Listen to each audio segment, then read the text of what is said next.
नमस्कार प्यारे बच्चों, कैसे हैं बच्चों आप सब लोग। तो मैं आज आपका स्वागत करती हूँ आज के हमारे लेक्चर में, जिसका नाम है ईंधन सेल एवं संक्षारण।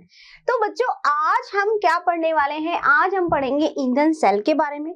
और सबसे इंटरेस्टिंग बात है कि आज हमारा चैप्टर कंप्लीट हो जाएगा, यानी कि हम जो पढ़ रहे हैं वैद्युत रसायन से रिलेटेड हमारी जो भी बातें थी वो सब आज हम क्लियर कर लेंगे। ठीक है, तो शुरुआत करते हैं हमारे आज के टॉपिक की, जिसका नाम है ईंधन सेल एवं संक्षारण।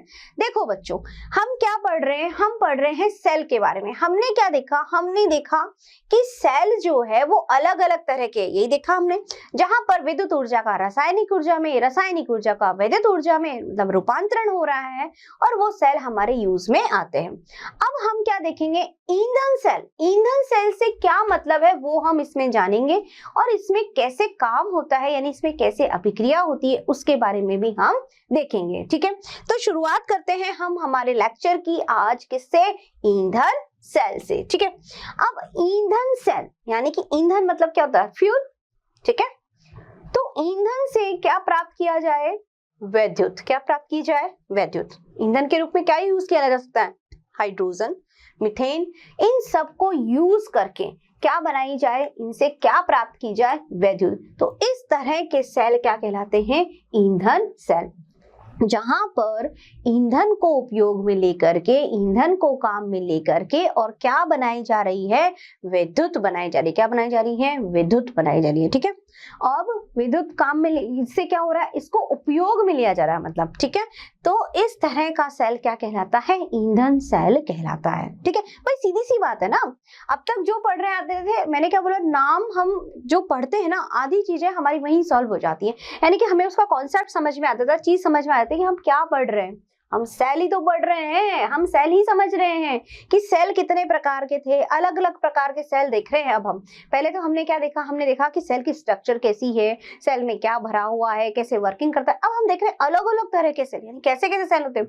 एक सेल हमने देखा जो कि एक बार यूज किया दोबारा काम में नहीं लिया जा सकता। फिर हमने देखा कि कुछ सेल ऐसे जिन्हें हम दोबारा काम में भी ले सकते हैं, चार्ज कर सकते हैं।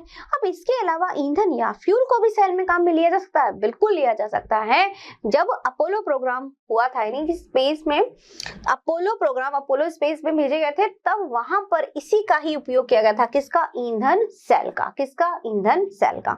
तो अब सबसे पहले हम बात करते हैं ईंधन सेल में किसकी बच्चों, हम बात करेंगे इसकी स्ट्रक्चर की, यानी कि हम बात करेंगे अब इसकी संरचना, किसकी, ईंधन सेल की। तो सबसे पहले हम इसकी स्ट्रक्चर या इसकी संरचना देख लेते हैं ईंधन सेल की। ठीक है, सबसे पहले हम क्या देखेंगे, संरचना।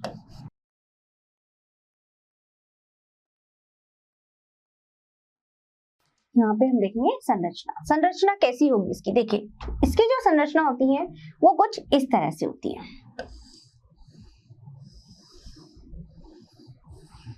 ठीक है,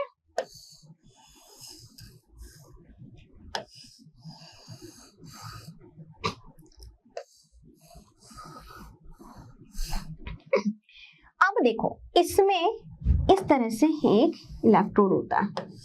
ठीक है, ये इलेक्ट्रोड कैसी होती है, ये इस तरह से, इसमें जाली की जैसी संरचना होती है, जाल जैसी, इस तरह से। ठीक है, इसको मैंने ऐसे बना दिया है आपको समझने के लिए। अब देखो इसमें क्या होगा कि ये है ना, किसका काम कर रहा है, ये है हमारा इलेक्ट्रोड। क्या है ये, इलेक्ट्रोड। क्या है, इलेक्ट्रोड। ठीक है, इस इलेक्ट्रोड में खासियत क्या है, खासियत ये है इसकी बच्चों कि इंपॉर्टेंट बात इसमें ये है समझने वाली कि इसमें कैथोड और एनोड के लिए एक ही इलेक्ट्रोड काम में लिया जाता है। अलग से कैथोड या अलग से एनोड का इलेक्ट्रोड नहीं बनेगा, इसमें ये इलेक्ट्रोड ही कैथोड एनोड का काम करेगा और यहीं पर ऑक्सीकरण अपचयन होगा। ये इसकी स्पेशलिटी है ईंधन सेल की। अब देखो इसमें यहां से प्रवाहित की जाती है हाइड्रोजन गैस। कौन सी गैस, हाइड्रोजन गैस। ठीक है, और यहां से ये एग्जिट होती है, बाहर निकलती है, कौन सी, हाइड्रोजन गैस। ठीक है, इस तरफ ये काम करेगा एनोड का। ठीक है, और इस तरफ ये काम करेगा कैथोड का। ठीक है, देखो अब इधर से कौन सी गैस आएगी, इधर से पास की जाएगी ऑक्सीजन, O2 गैस, ठीक है, और वापस क्या निकलेगी, द O2, ठीक है। तो इस तरह से जो ईंधन सेल होता है, ये ईंधन सेल में एक ही इलेक्ट्रोड रहता है जिस पर ऑक्सीकरण भी होगा और अपचयन भी होगा, ठीक है। यहाँ से H2 गैस निकलने का जाने का है, यानी कि ये एंट्रेंस है और ये एग्जिट है, ये O2 के लिए एंट्रेंस है और वो एग्जिट है, ठीक है। अब देखो इसमें वैद्युत अपघट्य जो पदार्थ होगा, इसमें पदार्थ कौन सा होगा वैद्युत अपघट्य, इसमें वैद्युत अपघट्य पदार्थ हमारा होगा KOH प्लस NaOH, है ना, इसमें हमारा पदार्थ रहेगा KOH प्लस NaOH, ये इसमें वैद्युत अपघट्य पदार्थ रहता है। अब देखते हैं क्या, यानी कि ये जो ईंधन सेल की संरचना है, स्ट्रक्चर है, वो अब आपको समझ में आ गई किस तरह से है। एनोड है, कैथोड है, एक ही इलेक्ट्रोड काम में लिया जाता है, ठीक है, और यहाँ पर निरंतर कंटिन्यूअसली जो है इसमें गैस पास करती रहते हैं, है ना, ऑक्सीजन और हाइड्रोजन। अब इसकी वर्किंग होती है, अब इसकी वर्किंग यानी इसकी कार्य प्रणाली जो होगी वो कैसे होगी वो हम देखेंगे, ठीक है। तो देखो सबसे पहले हम बात करते हैं किसकी, हम बात करेंगे एनोड की, ठीक है। एनोड पर क्या है हमारे, एनोड पर है हमारे हाइड्रोजन गैस H2, ठीक है। ये H2 क्या करेगी, ये H2 इस KOH से क्या लेगी, OH, क्या लेगी, OH माइनस, ठीक है। तो ये लेगी हमारे 2 OH माइनस, क्या बनाएगा, ये बनाएगी वाटर के मॉलिक्यूल H2O, ठीक है, बन जाएंगे, क्या बनेंगे इसमें H2O, ठीक है, यानी दो मॉलिक्यूल बन सकते हैं आराम से, 2 मॉलिक्यूल मेरे पास बन जाएंगे वाटर के। देखो बैलेंस हो रहे, 2 और 2 4 हाइड्रोजन, 2 ऑक्सीजन, बैलेंस हो रही, क्या निकल गया, 2 इलेक्ट्रॉन। ये अभिक्रिया कहाँ हो गई मेरी, एनोड पर, ठीक है, यानी एनोड पर क्या है, हाइड्रोजन, क्या है, हाइड्रोजन, ठीक है। ये हाइड्रोजन क्या कर रही है, यहाँ पर इस KOH के OH लेगी, यहाँ से जो इसका विद्युत अपघट्य पदार्थ है क्या बनाएगी, वाटर प्लस 2 मॉलिक्यूल, यहाँ पे इलेक्ट्रॉन, 2 इलेक्ट्रॉन निकाल दिया। अब हम आते हैं कैथोड पर।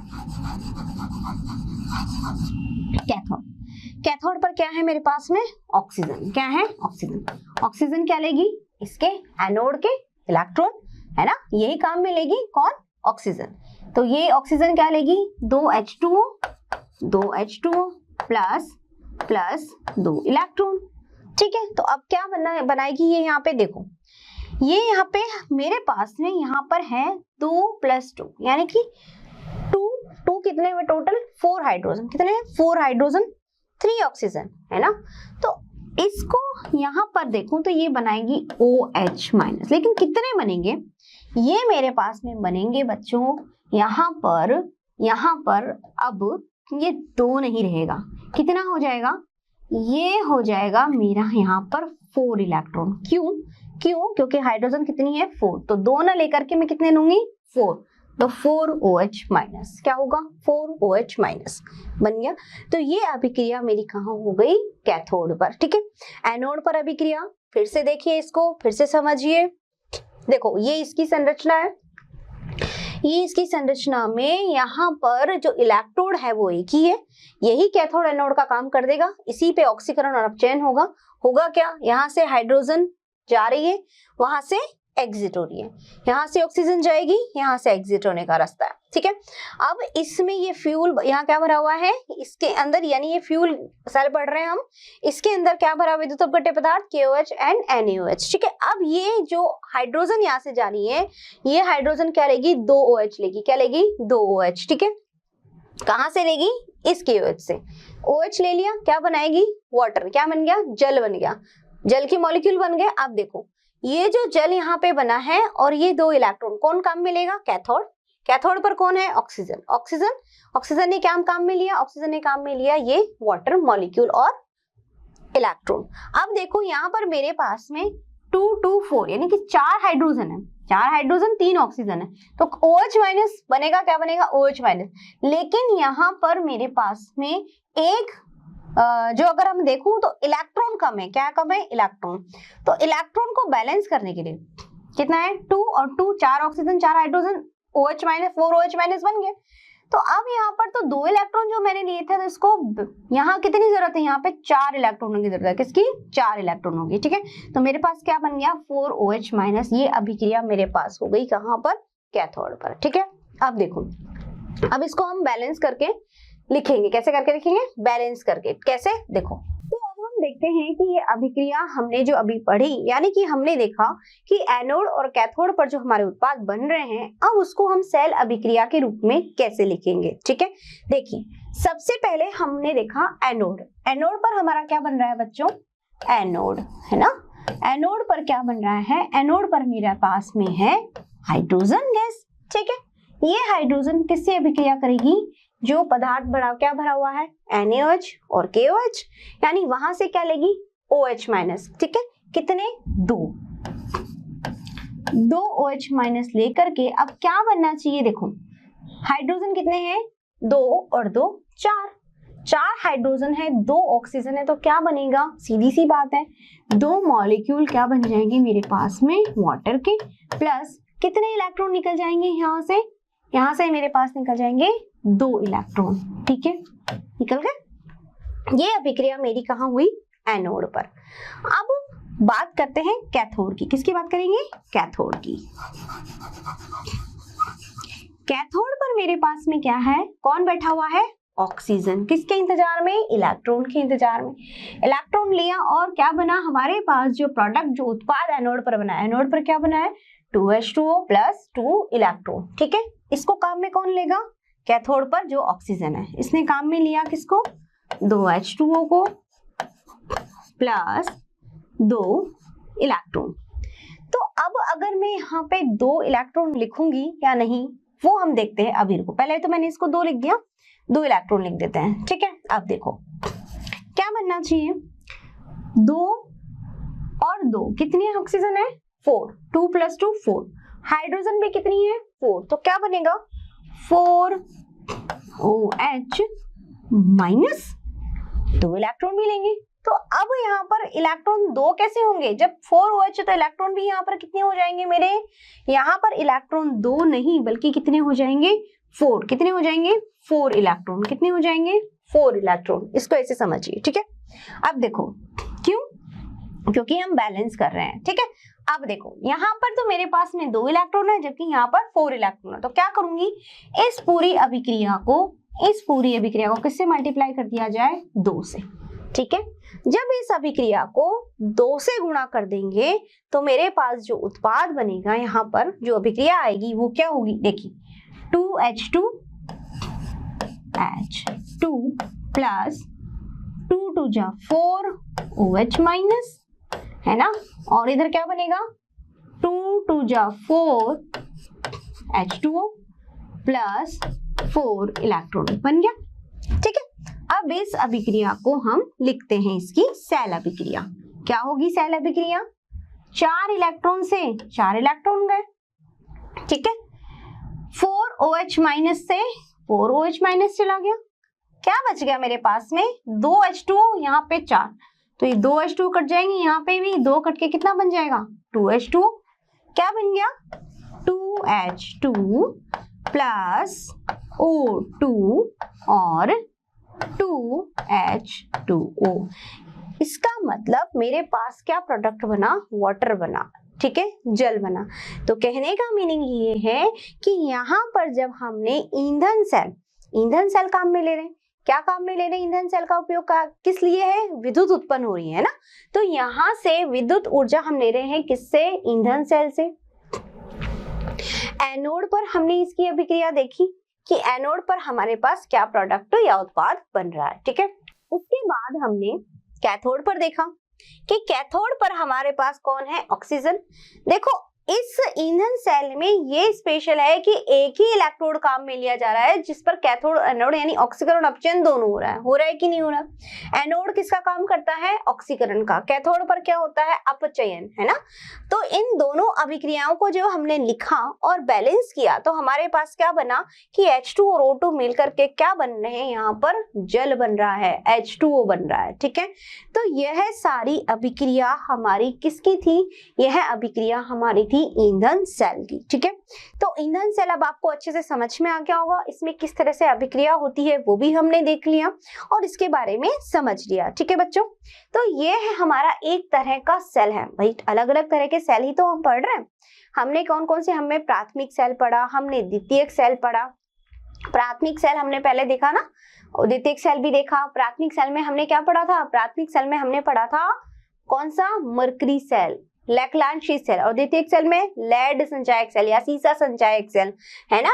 और अब हम देख रहे हैं फ्यूल सेल। तो ये टाइप्स ऑफ सेल है अलग अलग तरह के।